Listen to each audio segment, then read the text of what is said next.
So we're going to look at this tunable TiSaph. It is tunable over a range of 650 nanometers to 900 nanometers. It is being pumped by a coherent Verde 10 watt. Okay, and this laser produces 200 milliwatts at any wavelength we can tune to, and it can tune to any specific wavelength, say 2 nanometer, within this range of 650 to 900.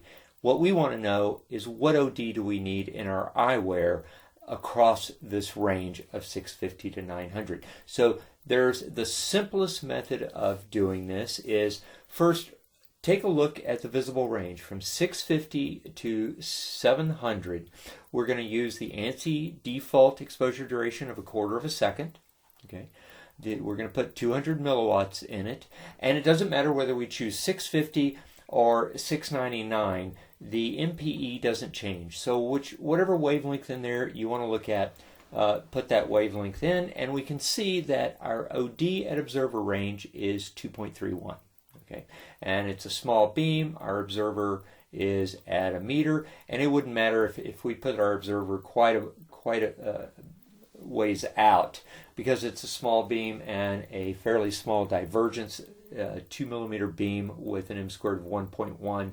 That gives us a 455 microradian beam divergence. This beam is not going to spread very fast. Okay, so even if we push the observer out some, it's going to be a while before we would have anything less than 100% transmission through our limiting aperture. So 1/2 meter is just fine for what we want to use within a lab around a unit like this. So our OD is 2.31, and of course it's the same as the worst case. We can go ahead and note the NOHD is 311 meters, and we can go through and take a look at the time skin MPE. We don't have a hazard, and then of course take a look at the diffuse information. You'll see you've got an 8 centimeter diffuse reflection hazard, so this isn't going to be much of an issue here.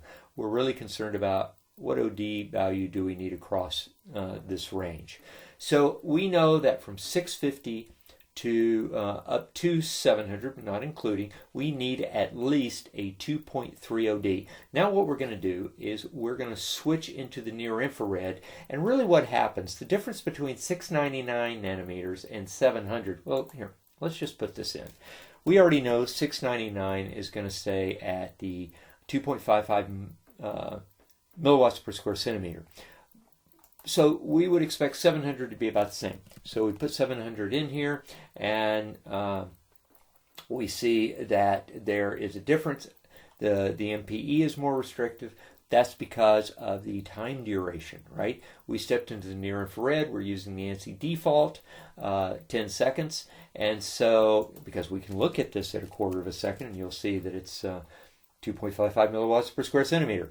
But it's the time change that happens. But we're going to leave it at 10 seconds because we're letting 700 represent all the wavelengths from 700 to 900. Okay? And the reason we're picking 700 is because it gives us the most restrictive MPE in that range. So you can go up to 900, and you can see that you're back to about what the MPE is for visible light for a 1/4 second exposure. Okay, so but you can see how the MPE is more restrictive at the shorter wavelength.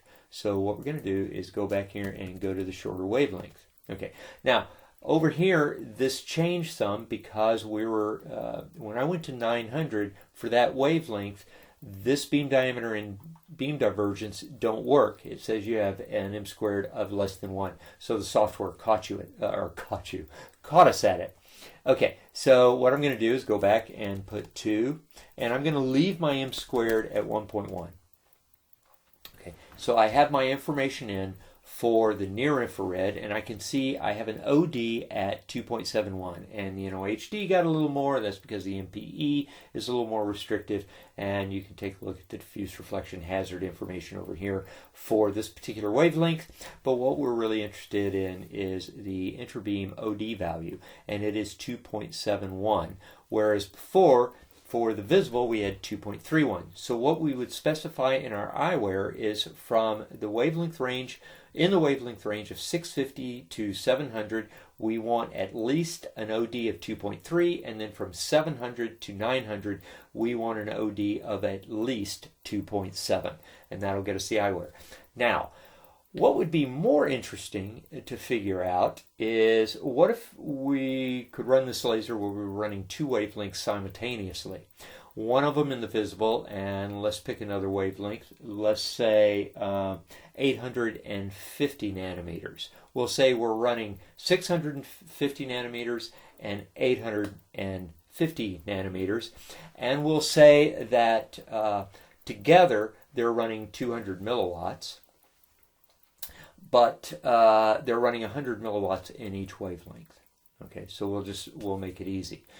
So what I want to do is look at this very quickly. Let's take a look at 850 and take a look at the MPE. And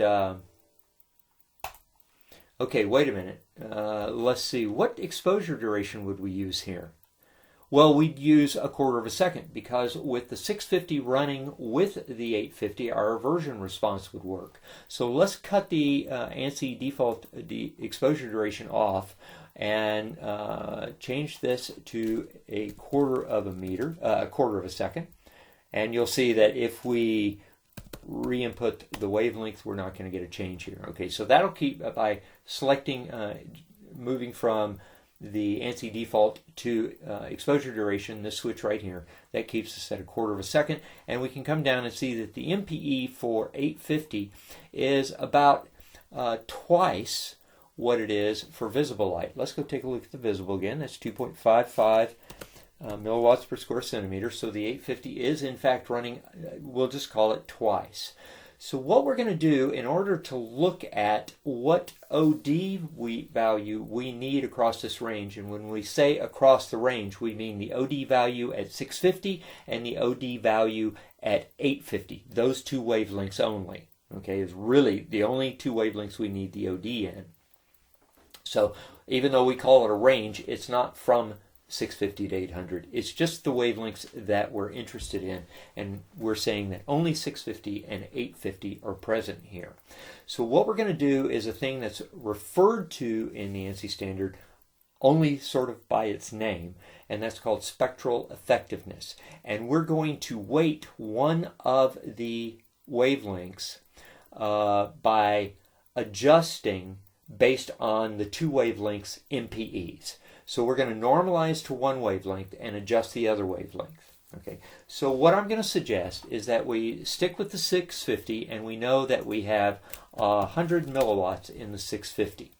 What we want to know is if we want to add the power in, how do we adjust that 850 power, which is 100 milliwatts, to include this into the single entry at 650?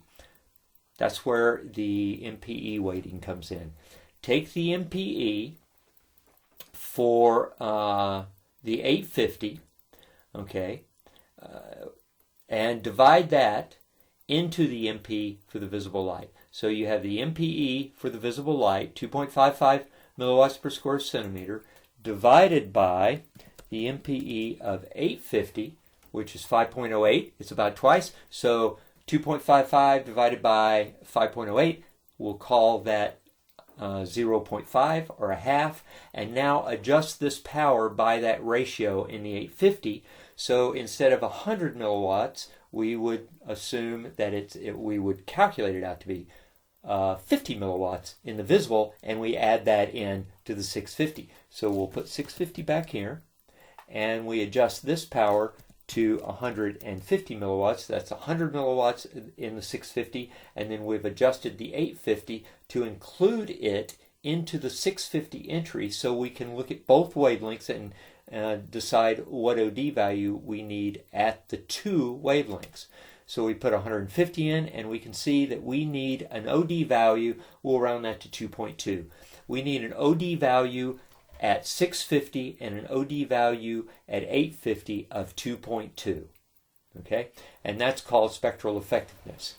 And This comes up from time to time, particularly in lasers that are running a continuum, and you want to get that OD a little more realistic so you can lighten the eyewear up as much as possible. And so we do a spectral effectiveness of this, and this is how you can do it in the software, by breaking down how much power is in a particular wavelength range, what MPE you're going to use, and ratioing the MPEs, and then adjusting the power. And you can then put everything, you can look at this as a single wavelength, okay, with the total adjusted power. And that's what we've done here. So this was a simple example, but it actually can be used in very complex situations, okay, and you just follow this method. So if we were running both these wavelengths, 650 and 850, we would use 1/4 of a second as our exposure duration, because our aversion response is going to work with the visible wavelength running. We make the adjustment, we put the power in as 150, and we've calculated out that we need the OD value 2.2 at 650 and 2.2 at 850. That's what we want our eyewear at. Okay, that's about it.